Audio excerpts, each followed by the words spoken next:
साथियों, जय भीम, जय भारत, नमस्कार। मैं डॉक्टर वीरेंद्र कुमार। आज हमारी चर्चा का विषय होगा कि किस तरह बाबा साहब डॉक्टर अम्बेडकर संविधान सभा में पहुंचे और उन्होंने दलितों के अधिकारों की रक्षा की।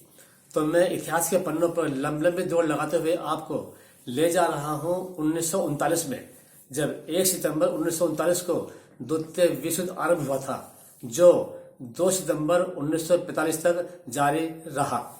इस द्वितीय विश्व युद्ध में अंग्रेजों की विजय तो हुई थी, लेकिन उनकी आर्थिक स्थिति इतनी कमजोर हो चुकी थी कि वो अब भारत को अपना उपनिवेश बनाए रखने की स्थिति में नहीं रह गए थे।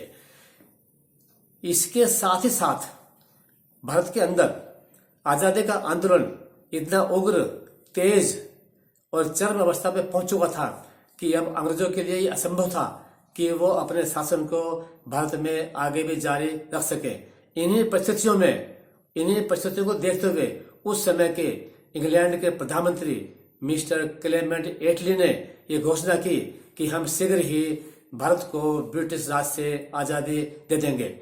इस काम को पूरा करने के लिए एक योजना बनाई गई जिसका नाम था कैबिनेट मिशन योजना। कैबिनेट मिशन योजना में 3 मेंबर्स की एक कमेटी 24 मार्च 1946 को भारत में आई और उसने यहाँ की स्थिति का जायजा लिया और यह घोषणा की कि हम भारत को शीघ्र ही आजादी दे देंगे। अंतरिम सरकार का गठन किया जाएगा, संविधान का निर्माण किया जाएगा।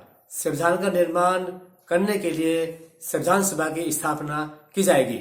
इसलिए एक अंतरिम सरकार का गठन किया गया, जिसमें मिस्टर जवाहरलाल नेहरू को भारत का अंतरिम प्रधानमंत्री घोषित किया गया। 6 दिसंबर 1946 को संविधान निर्माण के लिए संविधान सभा की स्थापना की गई, जिसके अध्यक्ष डॉक्टर राजेंद्र प्रसाद को बनाया गया। इस संविधान सभा में 389 मेंबर रखे गए।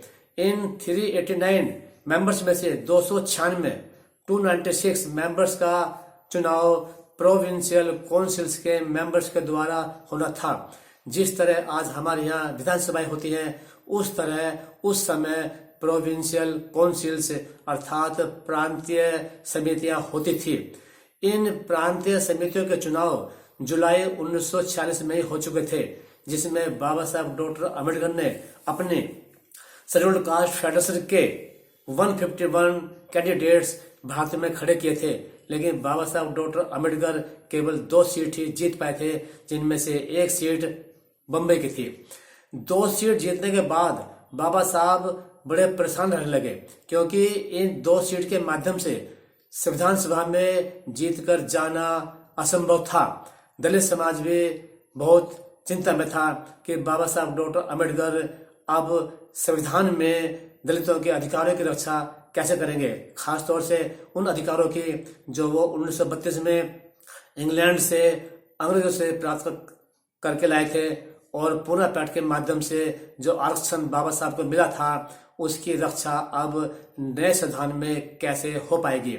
लेकिन इसी समय बाबा साहब के शेड्यूल्ड कास्ट फेडरेशन के बंगाल प्रदेश के अध्यक्ष मिस्टर जोगेंद्रनाथ मंडल जी सामने आए। उन्होंने बाबा साहब को सलाह दी और बाबा साहब डॉक्टर अम्बेडकर कलकत्ता पहुंचे। वहां से उन्होंने जयसोर खुलना सीट से पर्चा भरा और वहां के दलित और मुस्लिम प्रांतीय काउंसिल्स के मेंबर्स के वोट से जीतकर बाबा साहब डॉक्टर अम्बेडकर संविधान सभा के मेंबर बन गए।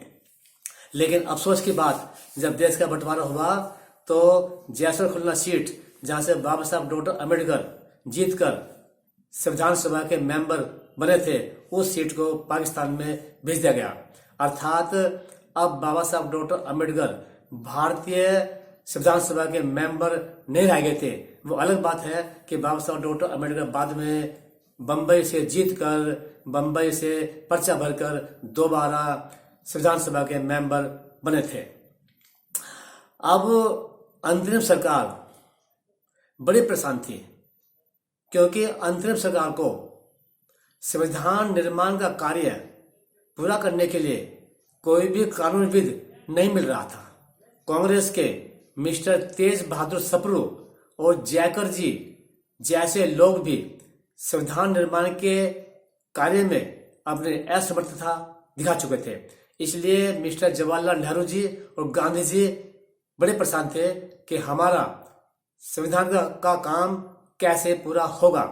अब इसी समय मिस्टर जवाहरलाल नेहरू जी और गांधी जी में एक मीटिंग होती है और उस मीटिंग में गांधी जी ने नेहरू जी को सलाह दी कि नेहरू जी, यदि संविधान निर्माण के लिए अच्छा कानूनविद आपको नहीं मिल रहा है तो आप ये कार्य डॉक्टर अंबेडकर को दे दीजिए, क्योंकि डॉक्टर अंबेडकर को ये कार्य देने से हमारे दो फायदे होंगे।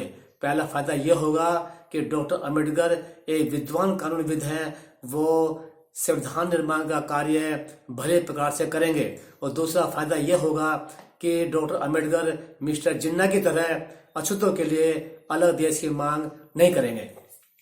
तो गांधी जी की ये सलाह मानकर मिस्टर जवाहरलाल नेहरू जी ने बाबा साहब को ऑफर दिया और बाबा साहब डॉक्टर अंबेडकर को कानून मंत्री बना दिया गया और बाबा साहब डॉक्टर अंबेडकर ने संविधान निर्माण में अपना योगदान देना आरंभ कर दिया।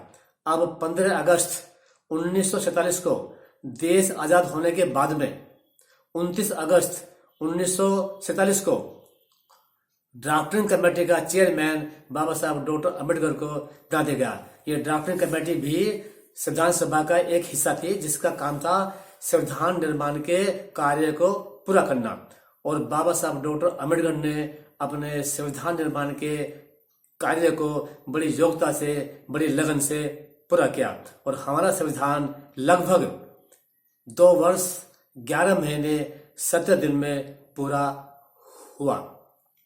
अब जब बाबा साहब डॉक्टर अंबेडकर ने नए संविधान में दलितों के अधिकारों को, खास तौर से दलितों के आरक्षण को रखने की बात रखी, 1932 में जो अधिकार मिले थे उनकी बात रखी, पुनः पैठ के माध्यम से जो अधिकार मिले थे उनको नए संविधान में जगह देने की बात रखी, तो उनका बहुत विरोध हुआ।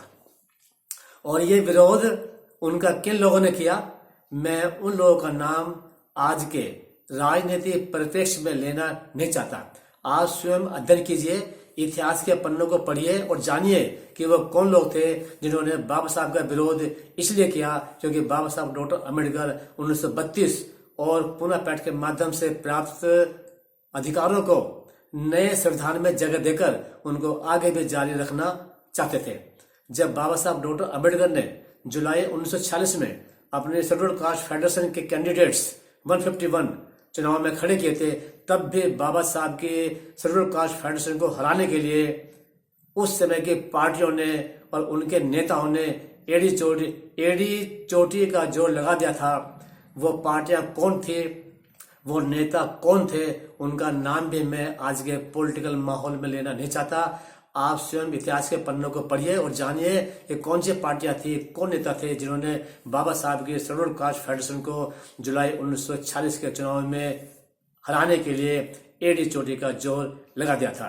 तो आज मैंने चर्चा की कि किस तरह बाबा साहब डॉक्टर अंबेडकर मिस्टर जोगिंदर नाथ मंडल जी की सहायता से जैसलमेर खुलना सीट से जीतकर संविधान सभा के मेंबर बने, लेकिन उस सीट को पाकिस्तान में भेज दिया गया था। लेकिन फिर भी अंततः बाबा साहब ने संघर्ष